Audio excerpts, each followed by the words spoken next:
Hi friends, welcome to Sri and Mom Life. நம்ம இன்னைக்கு வேப்பம்பூ ரசம் எப்படி செய்யறதுன்னு பார்க்க போறோம். இது நம்ம எப்பவும் வைக்கிற நார்மலான ரசம் மாதிரி தான். எக்ஸ்ட்ரா வேப்பம்பூ ஆட் பண்ணிக்கிறோம். இதுல நம்ம வேப்பம்பூ 1 டீஸ்பூன் தான் போட போறோம். இதுல வேப்பம்பூ ஆட் பண்றதுக்கா ரொம்ப கசப்பெல்லாம் தெரியாது. ரொம்ப மைல்டா தான் அந்த கசப்பே தெரியும். ஆனா இது உடம்புக்கு அவ்வளோ நல்லது. நீங்க இந்த வேப்பம்பூவை வீட்டிலே கூட காய வச்சு எடுத்து வச்சுக்கலாம். இல்லைன்னா நம்ம இந்த வேப்பம்பூவை நாட்டு மருந்து கடையிலே கூட வாங்கிக்கலாம். இந்த வேப்பம்பூ எங்க அம்மா எனக்காக அவங்க வீட்ல ஃபுல்லா காய வச்சு எடுத்து வச்சு தந்தது. இது நல்லா சூப்பரா யூஸ் ஆகுது. நம்ம இந்த வேப்பம்பூ ரசத்தை மந்த்லி ட்வைஸ் வச்சா கூட போதும். சூப்பரா நம்மளுக்கு ஹெல்த்தியான ரெசிபியா இருக்கும். இதை கண்டிப்பா நீங்களும் உங்க வீட்ல ட்ரை பண்ணி பாருங்க. இந்த ரசத்தை என் பட்டுக்குட்டிக்கும் பாப்பாக்கும் கூட கொடுப்பேன். அவளுக்கு அதெல்லாம் டிஃபரன்ஸே தெரியாது. நம்ம சின்ன பிள்ளைல இருந்தே பழக்கிட்டோம்னா அவங்களுக்கு அது பெரிய வித்தியாசமாவே தெரியாது. ரசத்துக்கு தேவையான எல்லா திங்ஸும் எடுத்து வச்சாச்சு. இனிமேல் அடுப்புல எடுத்து லைட்டா ஒரு கொதி வந்தோடனே எடுத்து வச்சிட வேண்டியதான். இப்போ நம்மளோட கடாய் நல்லா காஞ்சோடனே நம்ம எண்ணெய் ஆட் பண்ணிக்கிறோம். ரசம் பண்ணும்போது அதில் மெயினானது எதையும் கருக விட்டுறக்கூடாது. வத்தலோ இல்லை கடுகு வெந்தயம் எதையுமே கருக விடாமல் பண்ணணும்.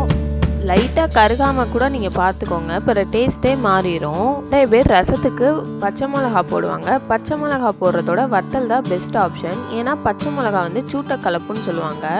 நெக்ஸ்ட்டு நம்ம ரெடி பண்ணி வச்சுருந்த தக்காளி பியூரி, நெக்ஸ்ட்டு புளியோட தண்ணி எல்லாத்தையும் சேர்த்து ஆட் பண்ணிக்கிறோம். அதில் நம்மளோட எடுத்து வச்சுருந்த மசாலா தூள்ஸ் எல்லாம் ஆட் பண்ணிக்கிறோம். நம்ம வேப்பம்பூவையும் ஆட் பண்ணிக்கிறோம். இதோடையே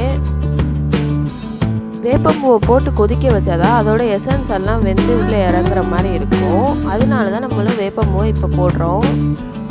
நம்ம இந்த வேப்பம்பூவை நல்லா வெந்தோடனே நல்லா கொதி வந்த பிறகு அப்படியே இறக்கிற வேண்டியதான். நம்ம குட்டீஸ்க்கெல்லாம் வேப்பம்பூ கையில் கச்சா இது என்னது ஏதுன்னு கேட்பாங்க. அதுக்காக நான் இதை நல்லா வடிகட்டி எடுத்து வச்சிருவேன். முதலையே ஃபில்ட்ரு பண்ணிடணும். நம்ம ஃபுல்லாக ஃபில்ட்ரு பண்ணி எடுத்துட்டோம்னா குட்டீஸால் கண்ணே பிடிக்க முடியாது. இப்போது நம்மளோட வேப்பம்பூ ரசம் சூப்பராக ரெடி ஆயிடுச்சு. எல்லாமே ஃபில்ட்ரு பண்ணி எடுத்ததுனால. ஏன்னா நம்மளுக்கு சாப்பிடும் போது அந்த டேஸ்ட் மாறாது. அப்போ தான் வேப்பம்பூ அதில் ரொம்ப நேரம் சூட்லேயே இருந்தாலும் இன்னும் கொஞ்சம் எசன்ஸ் கசக்க ஆற மாதிரி ஆயிரும். அதனால நம்ம ஃபஸ்ட்டே கொதிச்சு ரெடி ஆனோடனே ஃபில்ட்ரு பண்ணி எடுத்து வச்சுக்கிறோம். நெக்ஸ்ட்டு நம்ம எடுத்து வச்சுருந்த சூடான ரசத்துலேயே மல்லி செடியை கட் பண்ணி ஆட் பண்ணிக்கிறோம். ஸோ எந்த டிஃப்ரென்ஸும் கிட்ஸால் கண்டே பிடிக்க முடியாது.